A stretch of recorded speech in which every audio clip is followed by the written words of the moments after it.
Happy Friday, traders. It is 8 a.m. Central Time, Chicago time, on Friday, the 26th of September 2014. Thanks for joining me. Derivatives trading involves substantial risk of loss and is not suitable for all investors. My personal opinions, market data, and recommendations subject to change without notice. Past performance is not indicative of future results. So, a lot to talk about today, obviously. Based on the action over the last couple of days, finally some movement. Quick rundown of the overnight news, what would be considered overnight in my time. German banks have started charging some large institutions and corporates for holding deposits. They're passing on ECB's negative rates, smaller firms and private customers unaffected. So you can see the negative rates starting to trickle through the economy, with German banks passing those negative rates along to institutions. Italy's going to cut its 2014 GDP forecast to negative 0.2 or negative 0.3. The current forecast has been for plus 0.8. That's a 1% swing. That's a lot. It will raise its deficit forecast to 2.8 from 2.6%, and 2015 it's raising it from 2.8% to 2.8% from 1.8%. So the situation in Italy does not look like it's improving as well as they had forecast in the past. Japan's August CPI is in line with consensus, 3.3% year on year. That's good. Been flooding the market with their currency. US GDP annualized came out about a half hour ago. Q on Q came in at 4.6%. Again, that's numbers annualized, 4.6% in line. Previous was 4.2%, so we gained 40 basis points on the prior Q on Q. Personal consumption component was weak at 2.5 versus 2.9%.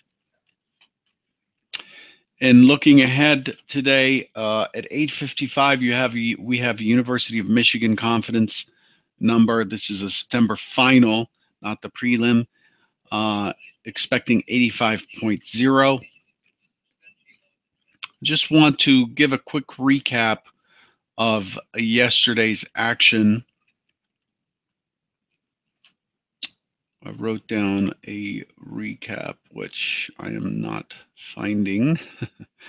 That's interesting. Might have to just get back to that. Anyway, let's look at the charts. Just had some interesting numbers to go through that represent what yesterday did.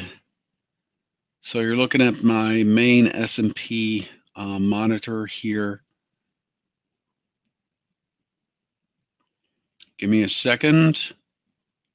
I want to find that recap.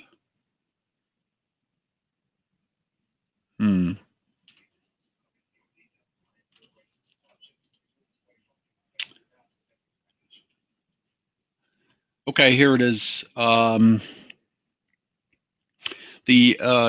Yesterday we had a trend day, large outside day. So we look at the range of yesterday.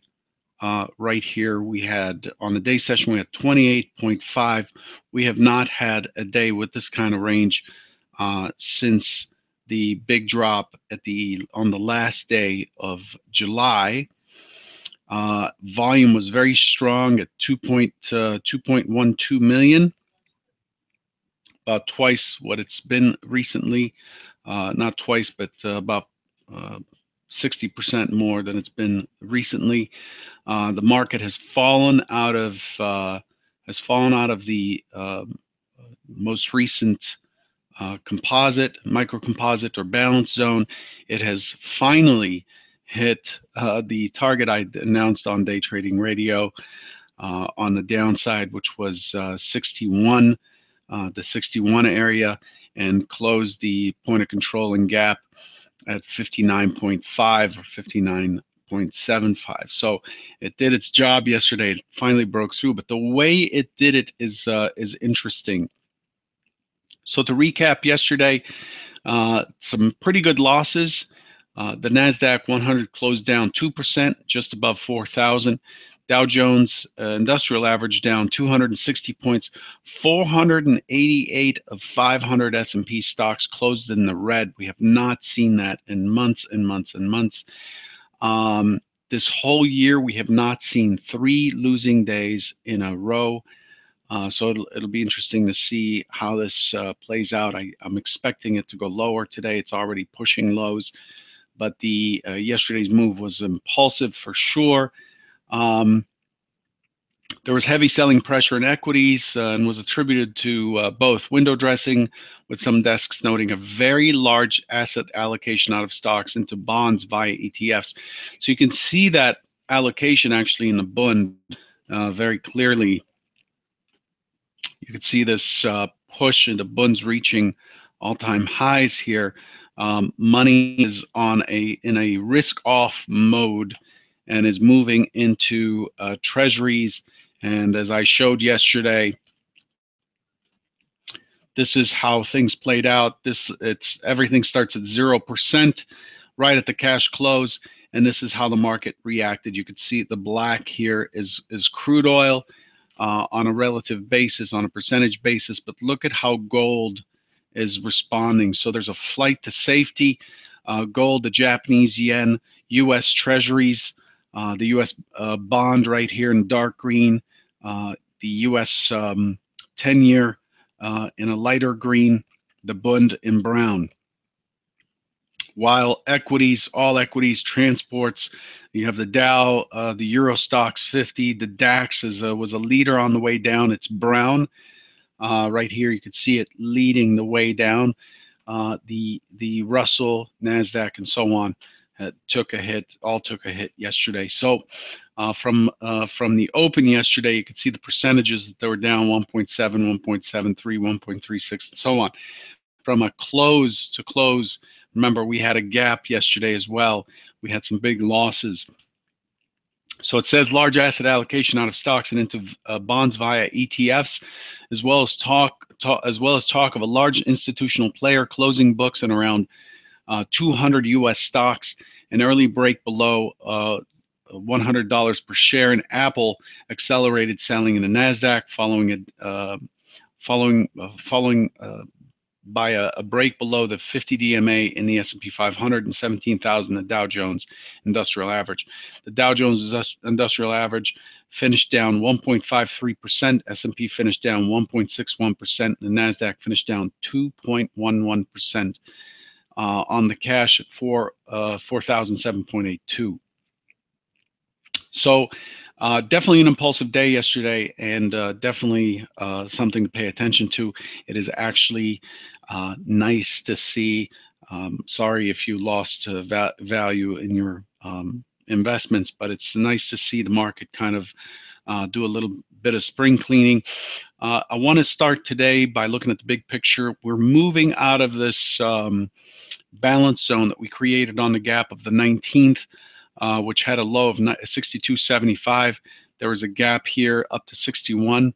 So there's a small gap zone that I've had marked on my charts for quite some time, pretty much over a month right here. You see the gap zone from 819, and we settled right in there, which is what's expected. We expect the point of control to move into the gap and for the market to trade that gap. A gap is a prior poorly auctioned area.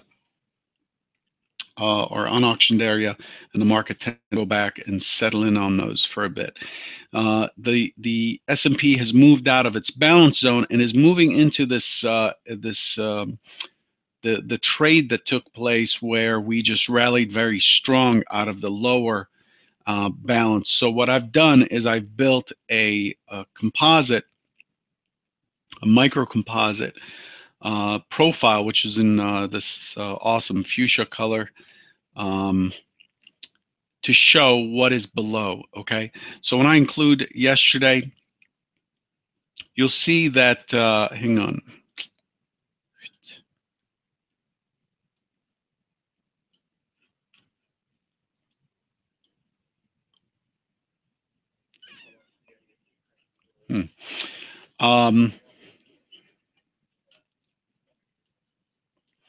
So we've broken down from the upper balance and are into the last balance, the prior to last balance we're in, which was this zone here, which incorporated everything from July 1st to the 30th.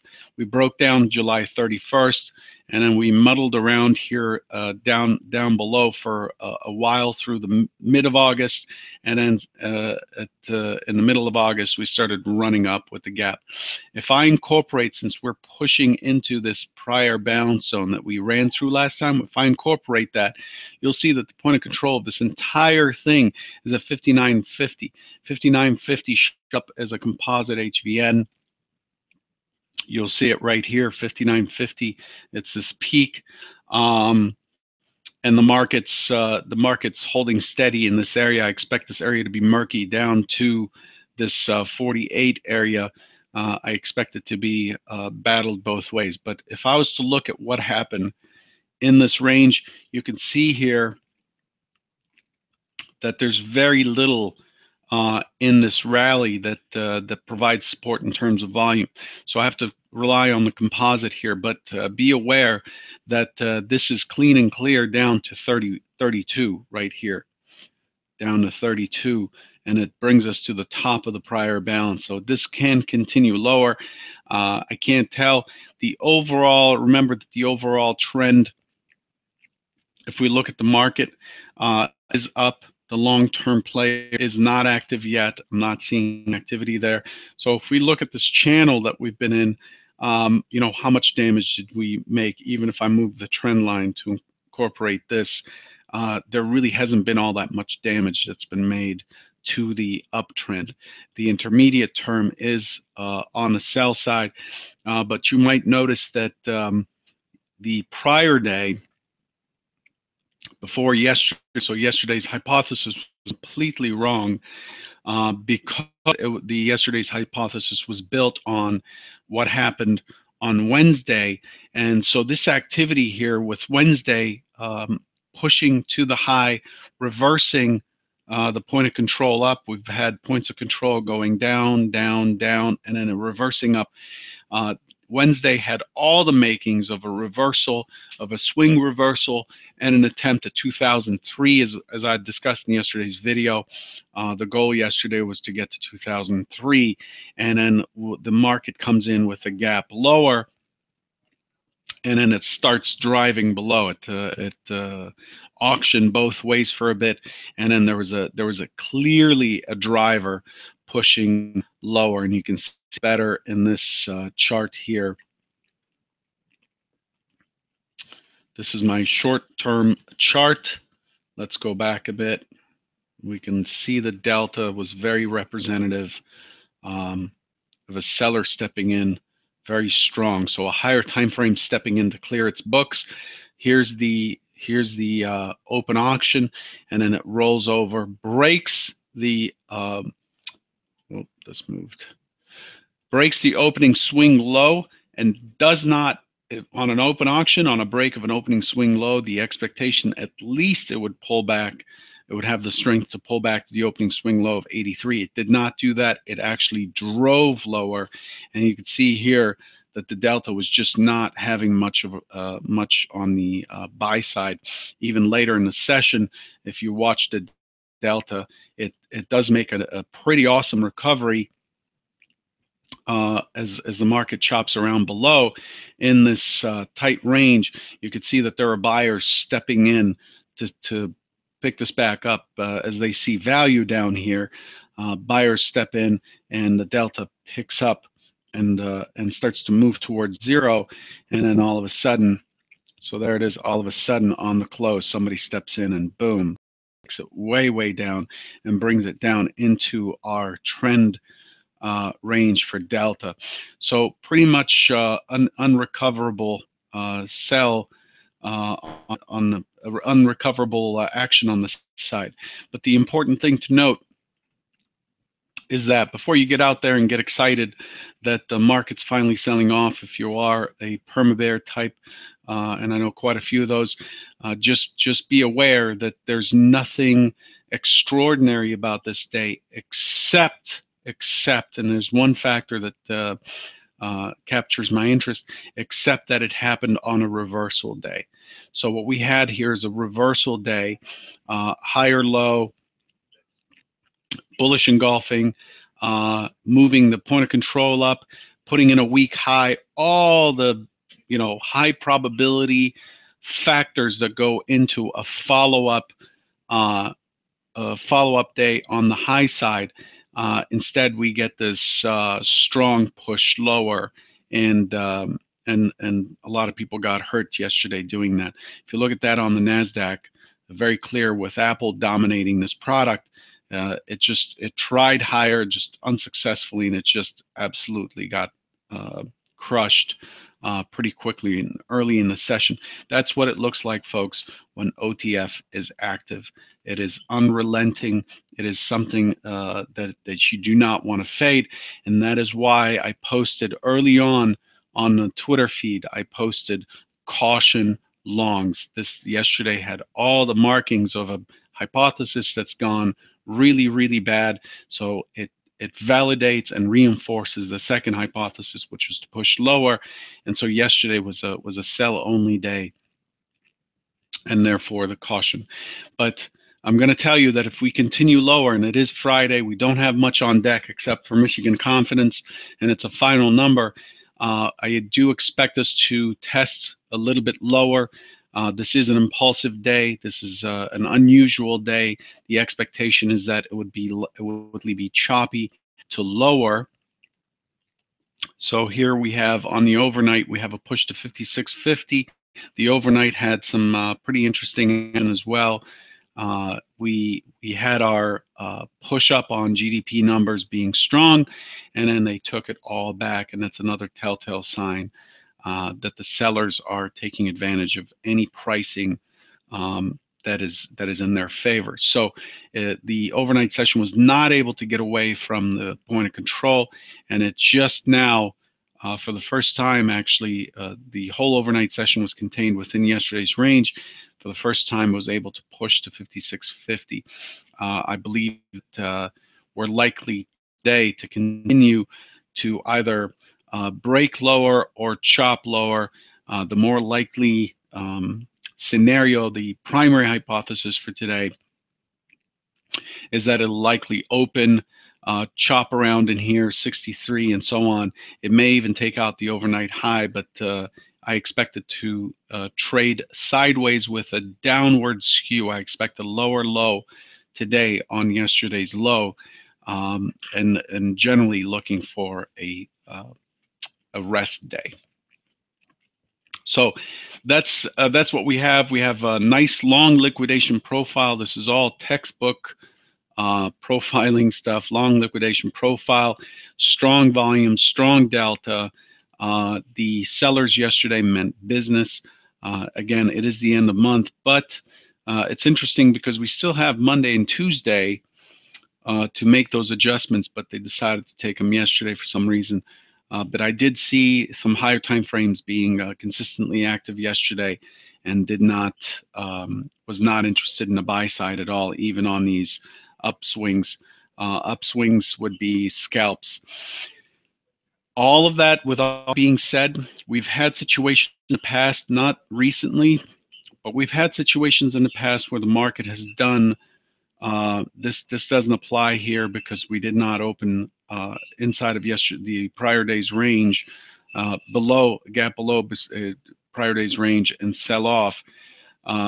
But we've had situations where we've had a strong sell day followed by buying right away. So that is the main trend. So what you have here is a conflicting time frames. The intermediate time frame is a seller, the long time frame still a buyer, may still continue to buy. The fact is, we have to follow the money. The money's moving into safety for now, but really when you look at the bigger picture, which is where the big money is, when you look at the bigger picture, in my opinion, money has nowhere to go but back to equities, because that's really where you get the return. There's no real money in leaving investor assets in treasuries right now. So I expect that this money will come back in here. I do still see the 92.50 left behind from. I do still see this as weak. And I still see 2000, 250, 2003 as targets, and the market still has the energy to make new highs to get to the next target here at 2021.75. But for now, we're having a nice healthy pullback. This morning, I strongly suggest you sit on your hands and monitor for which side is taking control. It's likely to be a two-way battle at the open, probably with wider than normal, more than 2.5 to 3 point rotations, so wider than normal rotations, and then wait for somebody to step in and kind of show their hand, show their strength before you decide to buy pullbacks if it's higher, or sell pullbacks if it's lower. It's just smarter to me, unless you're scalping, it is smarter to just wait and see how much more power there is to this thing. And if buyers start to see this as a bargain basement or a fire sale and come in and pick up